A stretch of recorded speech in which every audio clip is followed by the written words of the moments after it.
Towards the end of 2018, you mentioned that you guarantee you could make a 50% annual return if you had to start again with under $1 million. The question is, if tomorrow you woke up in the body of a 20-year-old American. Your body.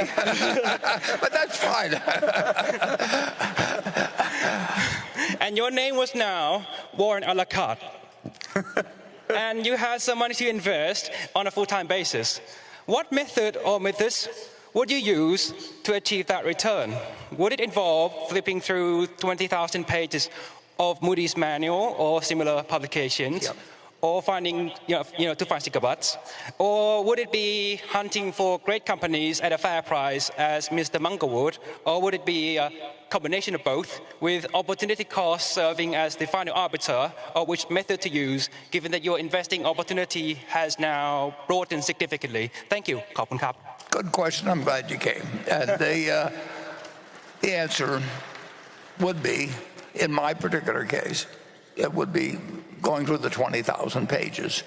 And since we were talking about railroads, I went through the Moody's Transportation Manual a couple of times. That was 1,500 or 2,000 pages, or probably 1,500 pages.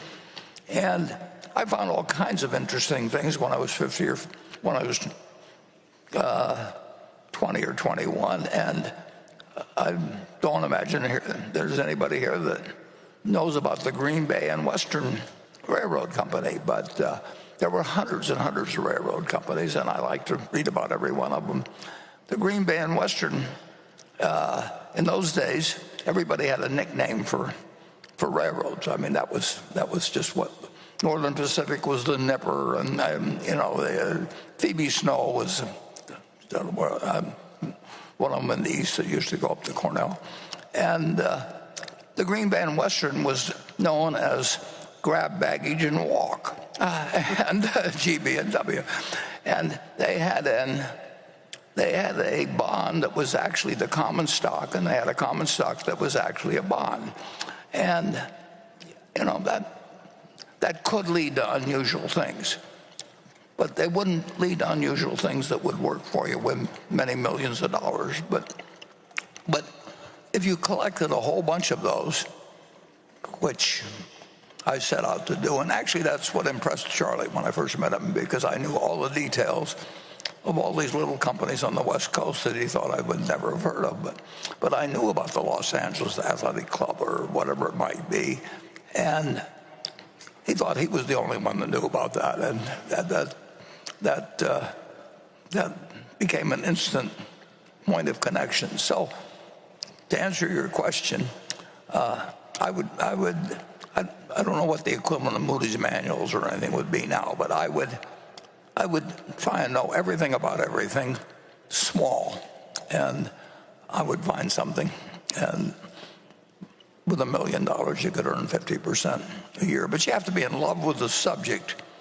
You can't just be in love with the money. You really got to just find it like essentially like, people find other things in other fields because they just love looking for it. A biologist looks for something because they want to find something. And that's built into. I don't know how the human brain works that much, and I don't think anybody understands too well how the human brain works.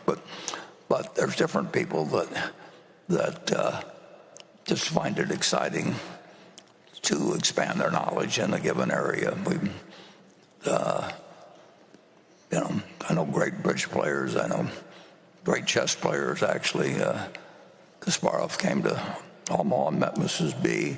I've had the luck of meeting a lot of people that are unbelievably smart in their own arena and do some unbelievably dumb things in other areas. So all I know is the human brain is complicated, but it does its best when you find out what your brain is really suited for, and then you just pound the hell out of it from that point. And that's what I would be doing if I had a small amount of money and I wanted to make 50% a year.